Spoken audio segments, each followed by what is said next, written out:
Welcome back to another video. In this one we're going to talk all about Upper Red Lake, which is where I just got back from, and it's just such a popular destination.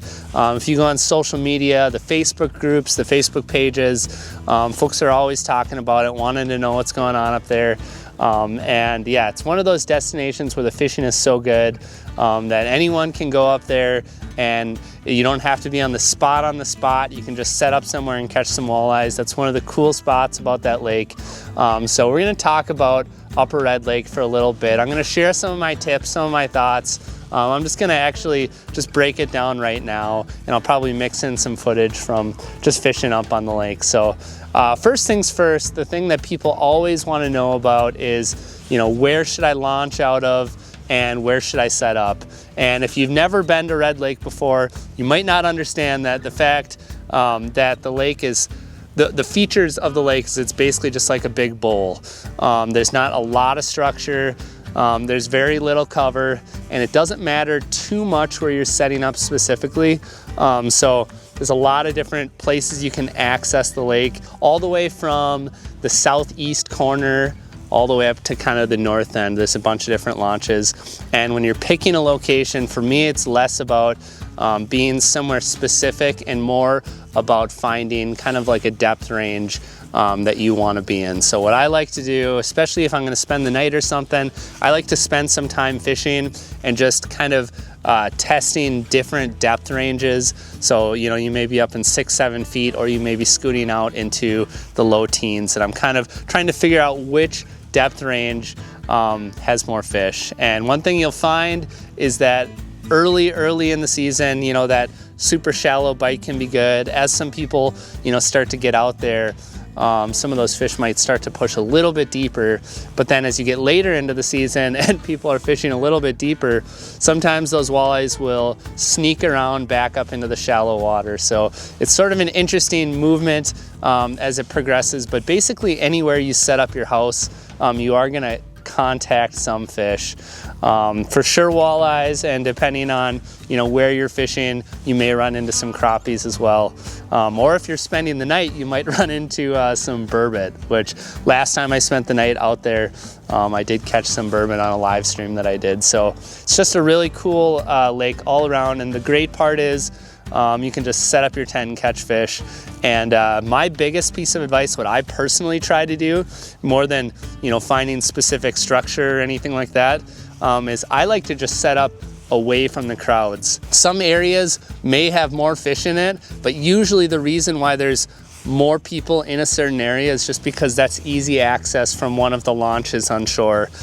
So they'll run their roads straight out to straight out from the launch, and then they'll set up houses in those areas. And it's not usually because there's more fish in those areas. So I like to get away from the houses, and that means that I'm not going to be sharing fish with a bunch of other anglers. I'm kind of getting away from the crowds. But another thing that's really important to consider as well is if you are going to be running around on the lake and not using roads and stuff like that, just be cautious, because a lot of times there's hazards that you cannot see. I've seen some vehicles in the lake already this year, just looking on social media. I didn't drive past them or anything, but I saw photos. And yeah, you can't just grab your truck and just drive across the lake and just cross your fingers and just think, oh, there's a lot of ice all over, because a lot of times there's cracks that you can't see. There can be a lot of dangerous stuff where you're probably going to sink your rig, and you don't want to be risking your life for any fish. So from the location standpoint, that's kind of the way I'm thinking about it.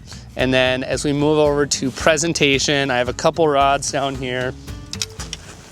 I basically like to run a system of spoons, rattle baits, and dead sticks. So you can use a lot of different spoon options. I've been liking flutter spoons a little bit more recently.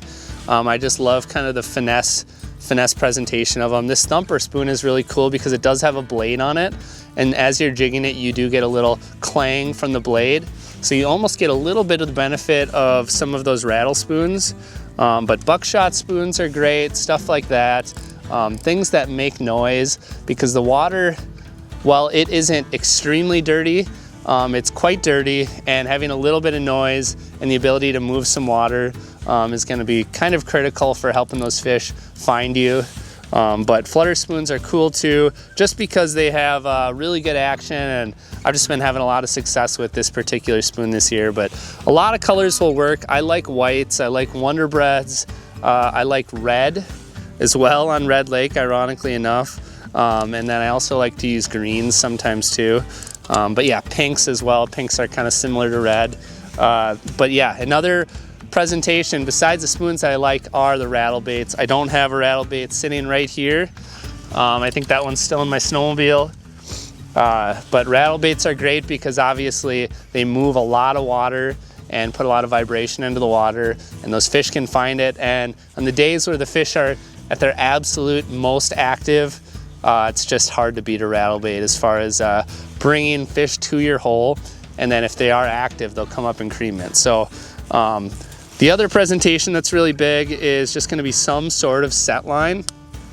And when I say set line, I mean like dead sticks, drop shots, tip ups, iFish Pros, stuff like that. I've been using drop shots a lot lately, so I have a single hook right here. You could do a number 2, a number 4, something like that. And then I have it going down to a little dropper weight down here, and this has been just a really effective little dead stick setup for me. But the thing about Red Lake is you're gonna fish, you're gonna go out there, and there's gonna be some days where you might catch 8 walleyes, and you know, you're using a jigging rod and you have your set line, and all 8 of those walleyes will come on the set line. And then you'll have another day where, you know, you catch 15 walleyes and only one of them is on a set line and the other 14 is jigging. So you just never know what the mood of the day is going to be. But a set line with a little shiner minnow on there. Sometimes I'll even just put a little fathead on there and just let that, you know, swim around, and sometimes that's all you need. But you know, a shiner minnow is going to be great, a sucker minnow is going to be great. Set that up, and you never know if it's going to be a dead stick day. So that's just another thing to consider. But as far as, so we have location, we have presentation, and then yeah, if you're just talking about the fish themselves, you know, walleyes on Red Lake tend to be more aggressive. They don't tend to get giant. Every once in a while you'll see photos of really, really big ones, but it's a great place to go get your eater fish. Make sure you check the local or the lake specific regulations, just so you know what the harvest is gonna be on that lake.